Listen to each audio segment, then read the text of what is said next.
Hi there guys, and welcome to another episode of the Cover Zero Show with me, your host Simon Conboy. Just over a week away until the draft. Continuing on with the draft preview series today, this episode will be focusing on the AFC South's Indianapolis Colts.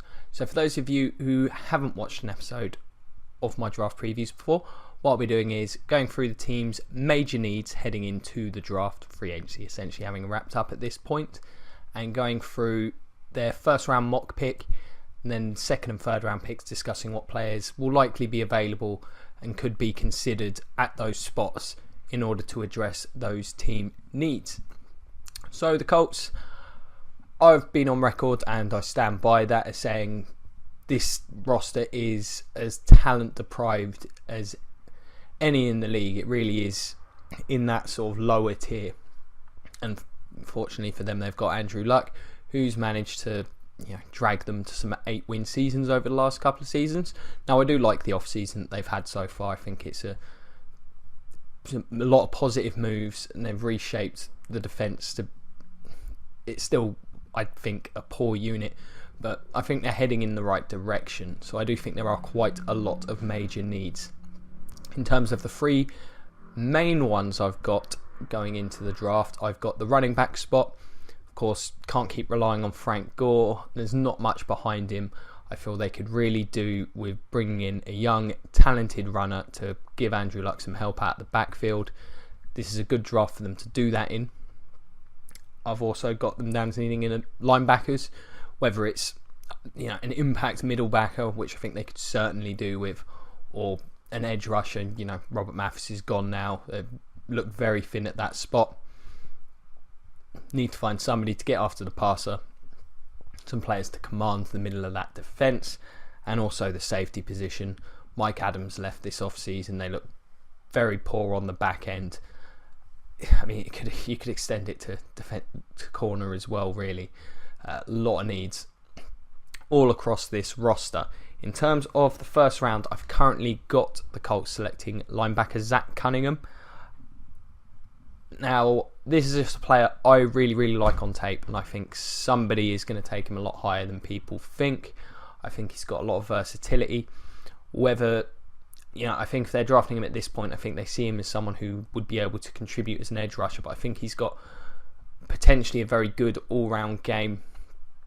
Potentially like someone like Donta Hightower's got, except I think he's probably got more physical talent than Donta Hightower does. I think he could really become a weapon for this Colts defence. Other players that I think they could be considering at that point, I mean, if either of those top safeties falls to them, I think in Malik Hooker or Jamal Adams, I think they absolutely get taken. I wouldn't actually be shocked to see Hooker fall to this point. Only one season in college, some fairly shoddy tackling at times, and the injuries. I think he may take a slide on draft day. I think he'd be a great selection at that point. I think this is a team that could definitely look at OJ Howard. Of course, they drafted Fleener and Dwayne Allen a few years ago. They're both gone now. Jack Doyle, he had some moments last year, but he's not even close to the talent level of this guy. I mean, they could even look at David Njoku, although I think they could probably do with someone who's a bit more ready to step in and contribute immediately. I think Howard's an incredibly talented player. Linebackers, as I say, there's other backers they could look at. If Foster gets to them, I'd expect them to snap him up, but I suspect he'll certainly be gone by this point. Guys like Taco Charlton, if they're still available, they may be worth considering, even if there is a bit of a risk attached. I think a lot of the pass rushers that might be taking the first round are kind of upside type players. They could even look at corner. If any of those prospects fall, Gurion Conley seems to be someone whose stock is rising at the moment based on what I've read.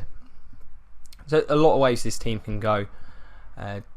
Moving into sort of the second round, I think you're looking at addressing some similar concerns. Joe Mixon, as I've said in previous videos, he's the real wild card of this draft at the running back spot. A first round type talent who, because of off the field issues, could end up going anywhere from the late first to the third or fourth. I've got no doubt some teams will have removed him from their draft boards completely and utterly. Of course, he'd be a massive upgrade over what they've got. He could be considered. The safety spot, you could See a guy like Buda Baker, Marcus Williams would make a lot of sense there. I can't see Obi Melifonwu falling to them at that point. I think he'll be long gone. He may go end of round 1, but he'd be a great selection. Jordan Willis, I think, is a potential high upside pass rusher. From what I've heard, his stock's rising. I think he'd be a great selection if he's there for them in round 2. If he's going to be, I think I like Dion Dawkins, the guard. He could certainly be considered. Jack Mewhort's been very good for them. I think if they get another guard, with Ryan Kelly there, they could have a really solid interior for the long term there. Much like the Saints have done a great job protecting Breeze in the interior, could look to do something like that for Luck. I think that would be a big boon to them. Other safeties, guys like Josh Jones, could be there. As I mentioned, there's a lot of corners as well in round 2. Guys like Desmond King. He could be there. Fabian Moreau, Kielo Witherspoon. These are all guys that would certainly warrant some consideration. In terms of backers, I think really if they don't take one in the first, I think they can look at the third, where I think there'll be a lot more value or players that are considered to be reasonable for that kind of spot. Guys like Blair Brown, the kid from Ohio State. His name eludes me at the moment. Dwayne Smoot, again, running backs. I see a lot of running backs. I think there'll be a lot of them will go in round 3 just because of the dearth of them. I think round 2 a lot of teams will overlook them, so they may look there. A guy like Brian Hill, I think he might be a good fit. Kareem Hunt could also be taken. Certainly could look at some of the defensive linemen that might be available at that spot. It's still a position I think they need to shore up a fair bit, even with the Jonathan Hankins signing. Be interesting to see if they look at the kid at Florida State in that spot. So yeah, really the Colts, this is one of those teams where you have to say they just have to look at their board and go best player available a lot for most of this draft. I think for it to be a successful one, needs everywhere. Definitely expect to see a running back taken in these first 3 rounds. Definitely expect to see a safety go in that same range. What do you guys think? Do you have any particular prospects in mind you'd like to see the Colts consider or take, particularly in those later rounds? Do you agree with my assessment on this roster and the needs that I've given them as sort of primary needs? I think most people would agree with me. This roster does need a heck of a lot of work. Let me know whether it's in the comment section below, whether you find me on Twitter at Cover Zero or the Facebook page. On Twitter at Simon Conboy or the Cover Zero Facebook page. I'll do my absolute best to respond to anyone who does get in contact. And as always, if you enjoyed the show, I recommend checking out some more. Covered all of the NFC in the last couple of weeks. The AFC North's all done. By draft day, I'll have covered each team with one of these previews, and there'll be mock drafts. I've been doing those for the last few weeks, so definitely check those out. And like, share, subscribe. Check out the Patreon and all that good stuff. Be thoroughly appreciated. Thank you very much for your time. It's been a pleasure as always.